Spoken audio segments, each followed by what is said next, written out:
মসজিদ মূর্তি ভাঙ্গে যারা, কেমন ধর্মের ধার্মিক তারা। মসজিদ মূর্তি ভাঙ্গে যারা, কেমন ধর্মের ধার্মিক তারা।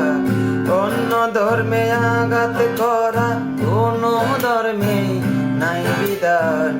ভাঙ্গা ভাঙির মাঝে দেখি অধর্মেরই হয় প্রমাণ। ভাঙা ভাঙে মাঝে দেখি অধর্মেরই হয় প্রমাণ। হিন্দু শুনি মসজিদ ভাঙে, হিন্দু শুনি মসজিদ ভাঙে, মূর্তি ভাঙে মুসলমান। ভাঙ্গা ভাঙির মাঝে দেখি